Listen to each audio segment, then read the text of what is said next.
7 kg free range chicken meat ang na-harvest ko ngayong araw. Ayos na ayos. Ang sarap talaga kapag nakakapag-produce ng sariling pagkain at tayo mismo ang nakikinabang dito. Tara!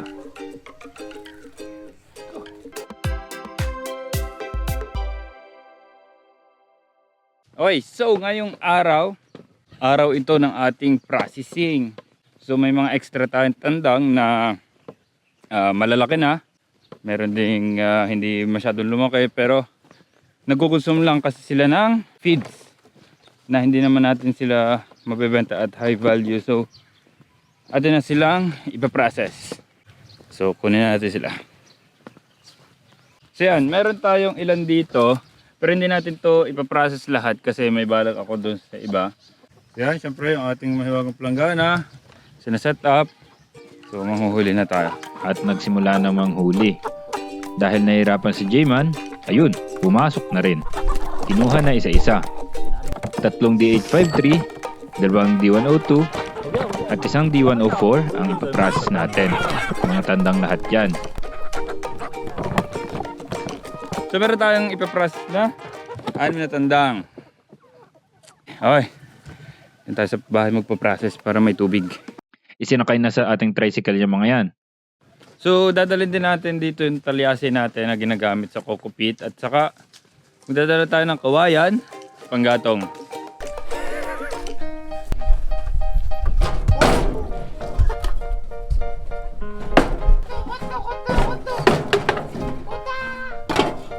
Pagdating sa bahay, hindi na kami nagpatumpik-tumpik. Nagpaapoy na kagad kami. Naghasa ng mga kutsilyo at itak. Nag-request si J-Man at John Paul ng buko juice. Eh di sabi ko, dali. Umakyat si J-Man. Disclaimer lang, sanay talaga sila sa pag-akyat ng nyog dahil trabaho nila dati yan. Kaya wag gagayahin. Tingnan nyo naman, kagaling. Sinipa-sipa lang ang mga buko. Ang daming nakuha sa saglit na panahon. Pero mamaya na lang daw sa tanghalian banatan yan. Okay, magsisimula na tayo magkatay habang tinatapos ni John Paul yung paghahasa. Yung ating buko, mamaya sa ating kainan. Sarap yan. Sinimula na processing. Ginilitan.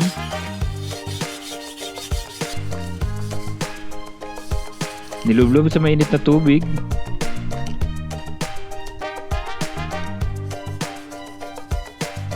At naghimulmol.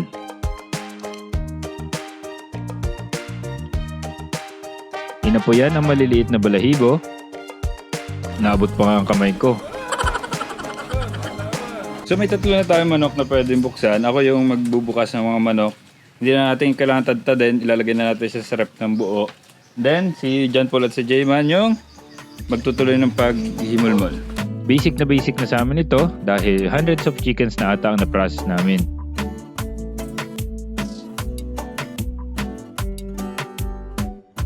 Okay, tapos na yung ano natin, mga katayin.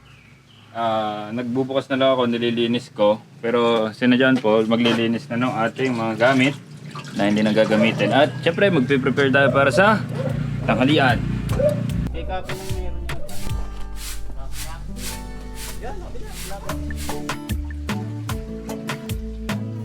Ganda na natin ng pagpiprituhan.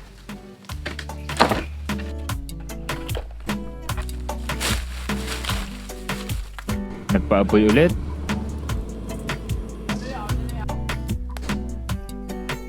Okay, natapos ko na yung aking nililinis. Si John Paul, sayang ang tattoo dito. Naguhugas oh. Yan. So ano bang ating menu ngayon para sa ating tanghalian? Tayo ay magpiprito ng buong manok. So iba-butterfly lang natin at yung mga laman loob. Isasama natin sa prito yon para masarap. Okay, so ang tanong ngayon, gaano karaming manok, karneng manok yung ating na-harvest ngayon. No? So itara lang natin. So 150 grams yung ating planggana. Gaano kaya karami to? Okay, meron tayong 7 kilo na chicken meat mula doon sa 6 nating mga manok.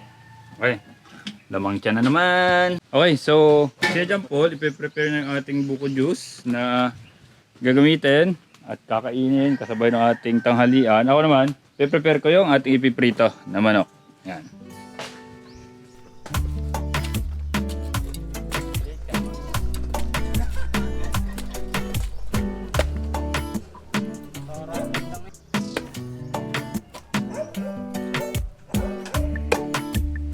Masarapan yan, Jay mo na. Sarap talaga yan. Ang kumuha niya ni.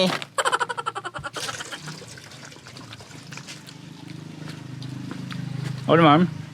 Bina-butterfly ko lang yung manok para mas madaling matluto.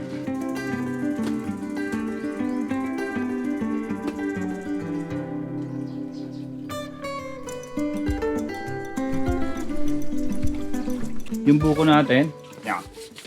Kasarapan. Yun! Siyempre, pagtaas natin ihanda ang buko natin. Alaska, baka naman. Alaska. Si John Paul na rin ang nagtimpla niyan. Masarap daw kasi siyang gumawa niyan. Yan. Sarap niyan. Tulong lang.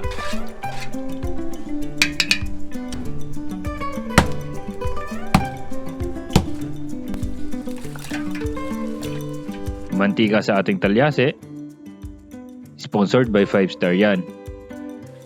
Meron ako ditong breading ng 5 star. Punas lang natin ito dito. Yan. Para na tayong fried chicken on wheels. Pero gusto ko mas maraming paminta. Kaya lagyan natin ng paminta. Yo! Kinapagat na natin ito ibahing puta ng buhay.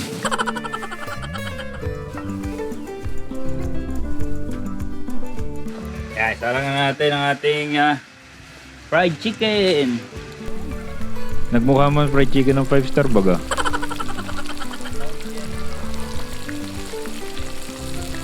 Kita mo ba yan? Fried chicken ng 5 star yan. Ang laki. Bumili na kayo sa 5 star. Baka may ganito kalaki. Okay. Halo, anguin na natin yan. Yeah! Paano ba? Kasama din natin itong ating paa, lamang loob. Mukbang na mukbang ito. Ating mga lamang loob, asin na lang to. Asin at paminta. Okay na yan. Tapos una nating isa lang yung paa.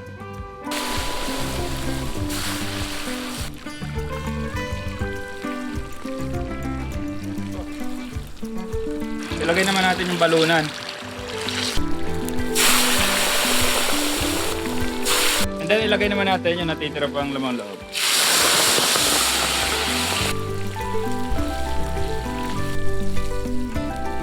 Okay, pwede nang ahunin to. Mga makakain na tayo.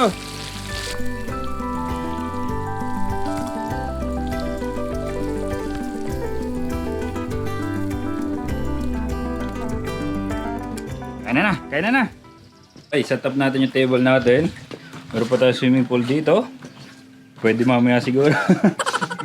Babantayan ko na lang si John Paul at baka malunod. Nilatag ang mga ulam, Yun! kanin, at buko juice. Sagap-sap naman ang buko juice eh. And then fight. Malutong naman at hindi mapait. Kaya okay na okay.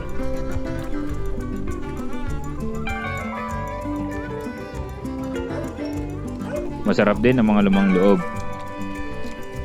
Pinagsaluhan lang namin yan hanggang maubos. Yun lang. Peace.